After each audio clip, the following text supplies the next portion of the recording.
always kind of breaks the flow up.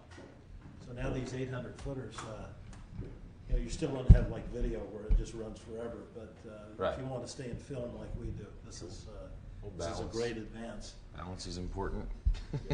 When you were talking about the hugging and everything, there's in football, there's a lot of physical contact in that way. Patting each other on the ass and all the hugging and everything. And now with Ezra Tualo coming out and saying he was homosexual the whole time he was playing in the NFL, in the bastion of what can you get more macho than American football to play? What about those gender kinds of things? Because you guys come across this kind of thing too, because you're in the macho business of if you let down your guard a little bit, are people going to think that there's something?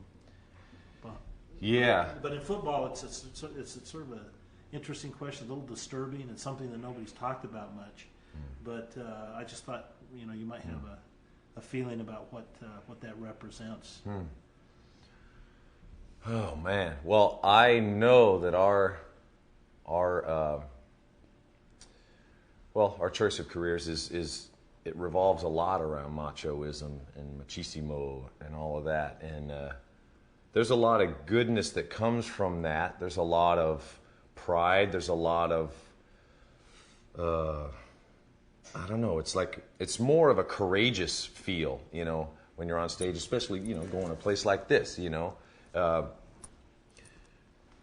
somehow like a commanding feel, a commanding feel of being on stage, and on the football field, you have to command your team. It's like going to war, and you don't really kind of be wishy-washy about it. You don't have your general out there, well, maybe try that. You can't have that. And being a front man, there's got to be some sense of, okay, I know where I'm going, follow me, or sing along, or whatever it is, even though sometimes you're just kind of winging it. And I used to really, really live that facade all the time.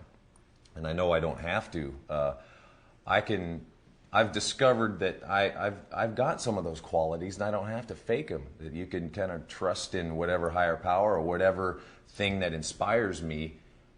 I can digest it my way and spit it out as some kind of leadership role. Sometimes I don't want to lead. Sometimes I just want to follow. And us as Metallica, we've got 3 leaders now, and soon to have 4.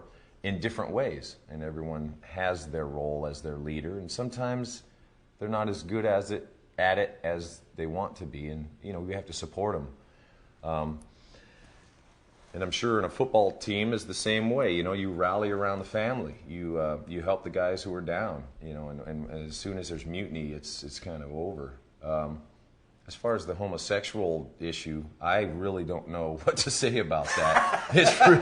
Not to put you on the spot, James, or anything, but it is. Can you see how disturbing it is? I can see how uncomfortable it might be for some people. I mean, for me, I was really, I've got my views about homosexuality, and I don't, being a heterosexual male, I certainly have an opinion about it, but for me to condemn someone else's lifestyle is not right, because I love it when I can live the way I want to live, and God bless America. But I could see how there's got to be some new understandings, some new maybe guidelines in the locker room and stuff like that for people who aren't as comfortable. And it's their locker room too, They need to feel comfortable, and our philosophy is the person who's least comfortable, we have to make them comfortable. I guess I can put it a better way. The comfort level has to be okay with everyone. Otherwise, there's going to be a weak link somehow. So nobody should go to Tijuana the night before the biggest. Not to keep bumming you out, but go to Tijuana, sell secrets to the enemy. No, I don't know what. I really don't know what happened. I think it was unfortunate, but I totally understand what could have happened, for someone who's maybe, I've heard, is, working some things out with balance in his life.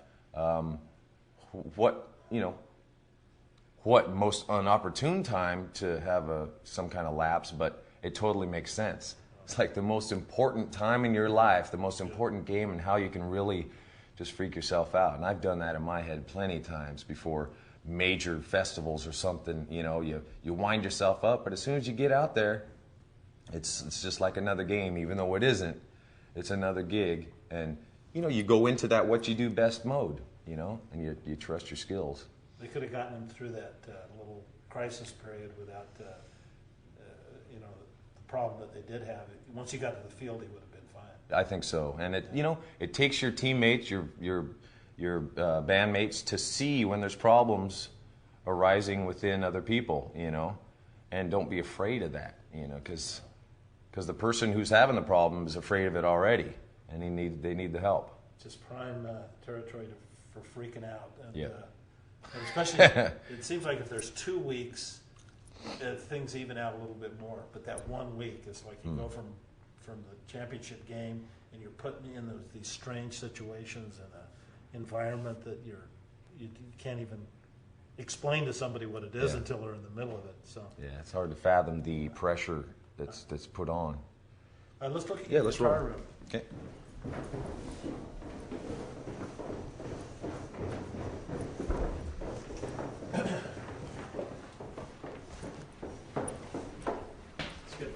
How far away do you live? Just minutes away? Yeah, I'm about 5 minutes away, which is great.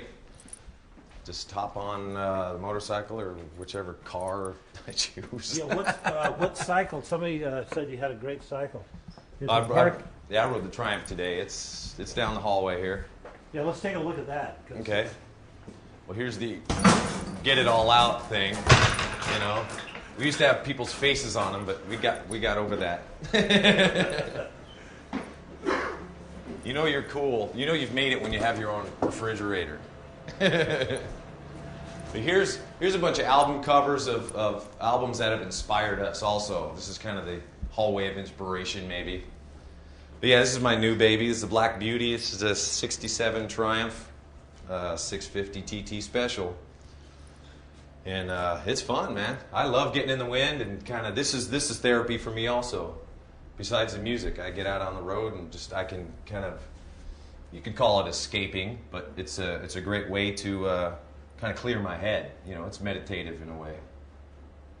Yeah, because you're in a team sport, but there's that individual component that you got to keep yourself strong so you can contribute to the group. Yeah, you got to respect yourself and your own needs too when you're playing in a team. You need your own time to gather yourself and, you know, just to think. Let's look at the guitar.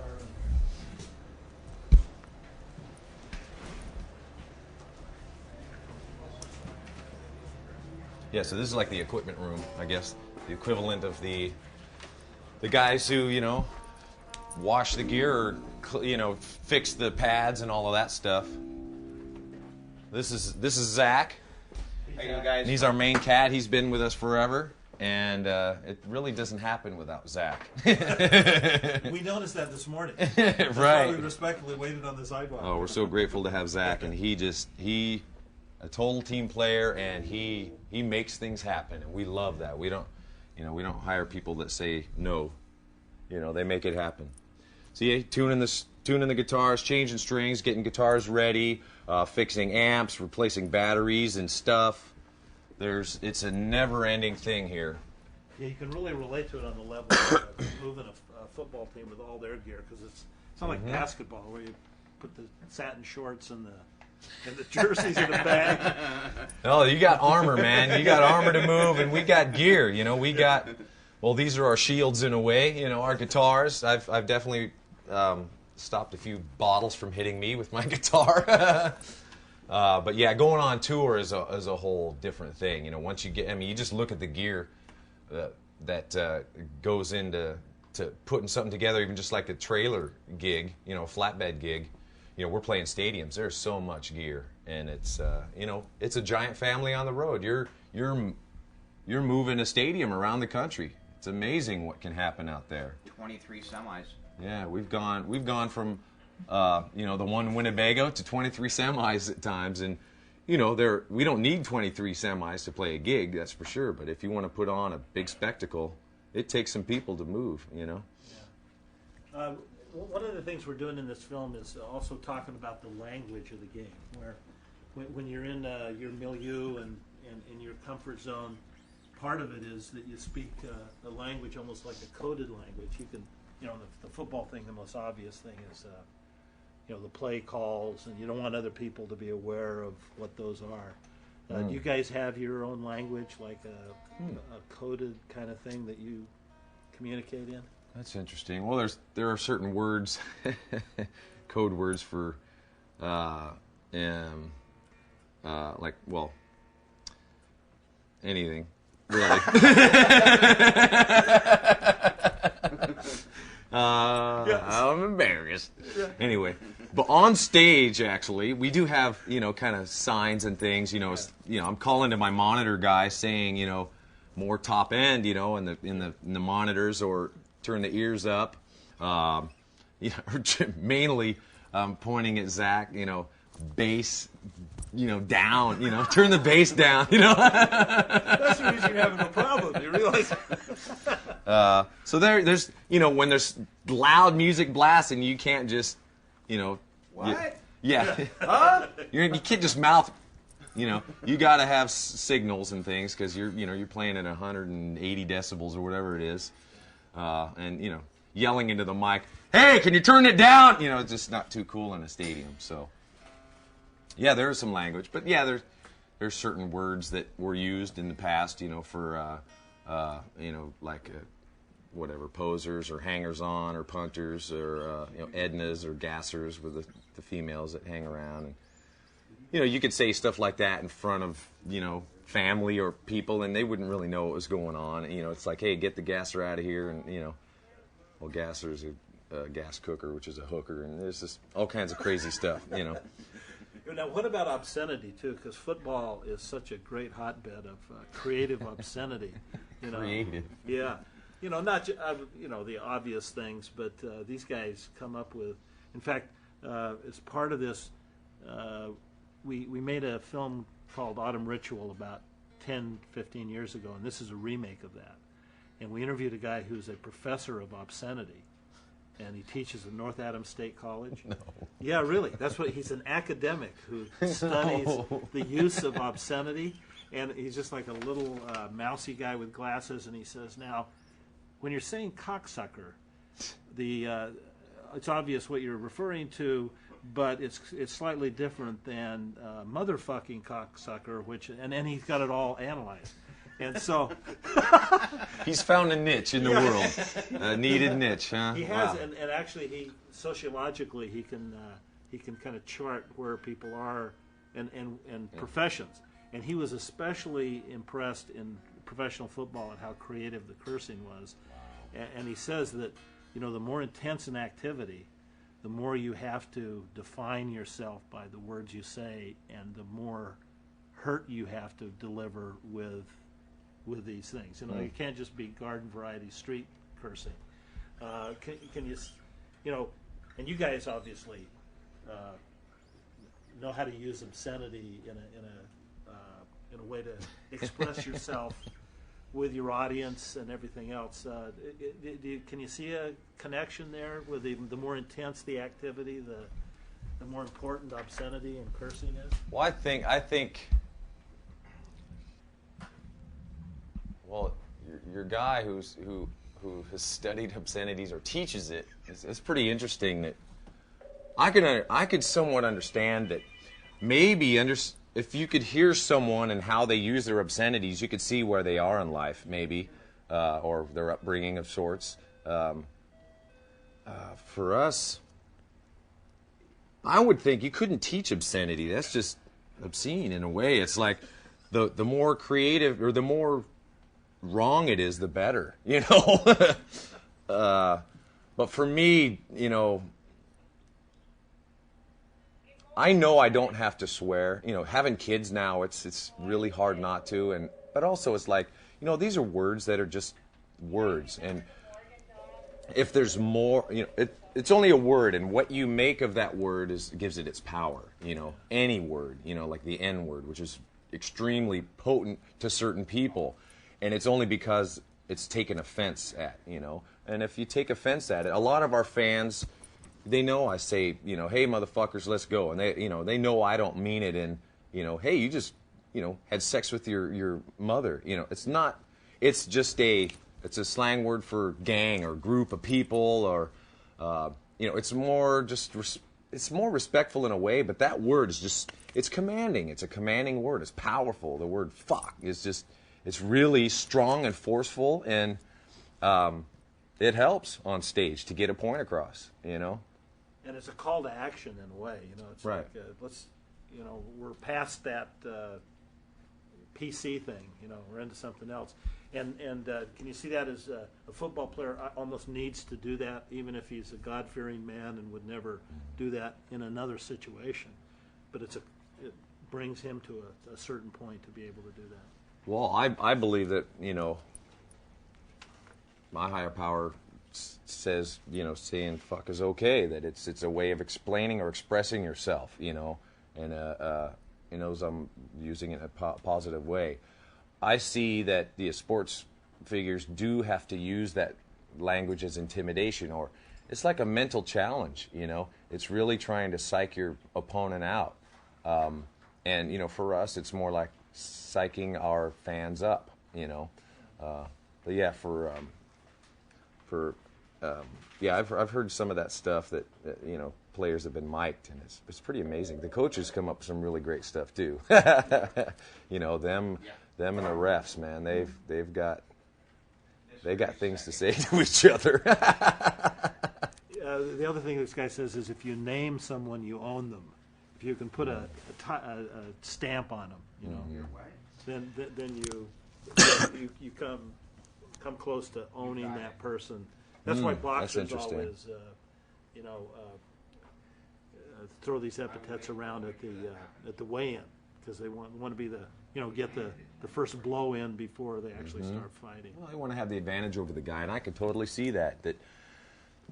It's so interesting how humans use that as a weapon, when really it could be used as hey, I heard about this that happened, something even as evil as, like your son is sick or has some disease, and you use that against them on the playing field. It's like, whoa, you own them right then, but at what price? It's kind of like, okay, we're all human at the end of the day. Let's not, we don't have to like mentally scar each other, let's do it physically, No, but the average person would think the guys in Metallica could put a pro football player to shame with the cursing, but I don't know. Maybe in the past days we could have cursed him under the table, but I don't know. I don't find it as necessary as it used to be. I'll find out this tour. Me going through rehab and having kids and all that stuff. I've got a newfound energy with other stuff, and I know I don't have to resort to some of that stuff, because I know when I started swearing, it was kind of my way of disrespecting people, and then it was ultimately disrespecting myself, and then that sends me into other places. And we'll see on the tour, though, how I'll be able to use certain language on the stage and still be okay with it. It's a lot of times, I want to be congruent in everything I do, but you get on stage, there's a persona you put on, some kind of coat or a jacket or a hat or something. You turn into a performer, because I'm not that way all the time, I don't run around, screaming at people, trying to get them to do their best all the time, Just like the helmet and the pads and everything, you become pretty much. You become a warrior, a gladiator of some sort. You get on stage and you're taking yourself and a team and other people to a new level, In a gig, we're trying to release some angst, or we're trying to get some energy level up, or just to teach that, hey, you can be heard. You can get loud and let it out. I go to the Raider games and come back with a sore throat, man, every time, Well, I'll send you the book, The Etymology of American Curse Words. That would be interesting. Dr. Timothy J. A doctor. Awesome. Yeah. Yeah. Francesca Colton wanted to know if you gave Marcella her No, I didn't. Okay, so I'm gonna call her back and let her Yeah, know. thanks, man. What about nicknames? And that's another interesting thing is, do you guys have nicknames for each other in the band that maybe you don't release for public consumption? but it's a way of communicating within the group? No. In a word, no.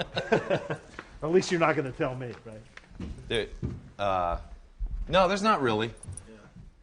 No, but not, there will be, I think. Because I think we were afraid to get really close to each other. The machine was working so well in a certain way. We didn't want to address certain issues that, we bugged each other. Hey, when you do that, that bugs me. Why do you do that? Or, I know you push my button when you do this. And we talked about all those buttons. It's like, okay, here they are. If you want to push them, I know you're an ass. Now you're doing it on purpose. So we're getting to know each other so well that I'm sure some nicknames will come out of it. Yeah, it's probably healthy, according to the doctor. Totally. That's because on sports teams, they just look around the locker room and they just start throwing them out. Mm-hmm. Like on the Packers, Fuzzy Thurston was Raisin Hole, and nobody could even remember why they started calling him Raisin Hole, but it was just like he was Raisin Hole to them. And it made him feel part of the team. Yeah, I could see that. And it just happens naturally, and maybe that's a positive thing. Oh, absolutely. You could walk Raisin up to Hole. Lars and call him Hi. Raisin Hole and see. Yes. Hey, Raisin Hole, what's up? Now, tell us what's going on here. This is Well, in here- Sanctum, right? Well, this is where most of the noise is made. This is this is kind of like the ultimate jam room for us. We've jammed in this place for probably 5 or 6 years. We've rented it out, and the guy finally decided he was going to sell it, and we bought it and turned it into our own. We've done hardly anything to this room. We've put the curtains up to kind of deaden it a bit. The rest of the place we've done a lot to, but all right. It's great to. Take it off. Maybe that's it. Yeah, I didn't mean to Just take it off. Sorry about that. No problem. Are your kids here? No, they're not. Those are Zach's that are running around. No, they're not at school. They're at I don't know, play. What are they doing today? I think they went to the park. It was a nice day. Too little for school? No. Yeah, two-year-old. He's in school did already. already. Poor guy. So, 16 years to go. Is this the recording area, and then this is the rehearsal area? Just kind of. Yeah, pretty much. Well, this is gear. This is gear that we like to use, and when we'd rent a studio and go in and record, we'd have to just bring the gear in, and you rent a room, and then use certain amps, and then bring them out, and then bring a different amp in. You only had so much room, but here we could come in. This is our stuff. It's more like storage. And whenever you see, hey, that amp might be good for that song, and you just see it, and when it's there, it's on, it's ready to get plugged in, you can just do it. It's so spontaneous like that. And we love being spontaneous, especially creating music. But this is my kind of main rack and main area here. This is Kirk's area over here. And Lars has got he's got 3 different drum kits set up, and how cool is that, Before he only would get to have one. Now different sounds for different songs, or well, I feel like playing this kit today. So having the gear set up all the time and having it mic'd, it's really great. We rehearsed we wrote the first 3 albums in a garage that was probably was 16th of this size. We could fit 16 of them in here. And now we've got this, plus that whole other big room. There's another giant room, the same size as this over there. So this is the ultimate clubhouse, man. This is really cool. We got all our gear. We got our control room. We got our fan club, which is next door. We got our website, which is also here. Got all the all the gear and equipment, and it's really cool. It's all it's HQ. Yeah, and this is really what any football player wants with a locker room. All these new stadiums. You got the training gear, you got the equipment, you got the whirlpool, you got everything, all your stuff in your own private locker, And in the context of something as chaotic as the game gets, it's nice to have the something that you can walk into and feel comfortable with each time. Yeah. Have you been in the Raiders locker room and kind of felt that? I did once. I didn't really see much of what was going on. We've definitely been in quite a few locker rooms, playing stadiums and stuff like that, and some are definitely better than others. Some of the weight training rooms, and it just you can see the money that gets sunk into those places, and I can totally understand when a player walks in there and feels like, this is home. This is the clubhouse, or this is comfortable. Whether it's got all the amenities that makes them feel comfortable and that they can get prepared the best way they can. I can see how difficult it is when you're going to an opposing stadium, and I'm sure there's some teams that don't want to fix up certain areas just to, somehow some intimidation factor, put them on the sunny side, put them, with no hot water or something. Playing on the road, Yeah, but for us, this is home. We all got keys. We can walk in anytime we want and hang out or jam till 3 in the morning, and there's no noise issues. We got food here. We got we could live here if we wanted. Pinball machine. Yeah. There's a football now, Going Deep. What does that refer to behind you Oh. on the board? Yeah. Well, Go Deep is basically going inside yourself. Let's find what's the core, man. What's going on inside you? To how vulnerable can you be to your teammate? And let's challenge each other with that. See some of the deepest stuff that you could tell that person, and see how bonded we can become, and share that and get that out in the music. That's a big deal with us on this album. But Going Deep, that could mean many things. It's like go for it. If you're going for the points, go deep. Go for it. So. And Metallica does that. That's Well, why we do, people love you so much. Yeah, well, we do have, and I don't know if he's here or not, but Phil Toll, he's our enhancement coach, and he works with a lot of pro football teams, and we've got him in here to help us with some of our performance and dial in how to get the best performance out of us, knock down walls, take shields off, and let's get down and get dirty here, and get real with each other, and get some teamwork, how to work in a team effort, not so individualistic. Well, that's interesting. So he works with athletic teams in the same way. How did you find out about this guy? We actually found out about him through a guitar player from, the band is now Audio Slave, but he was the guitar player in Rage Against the Machine.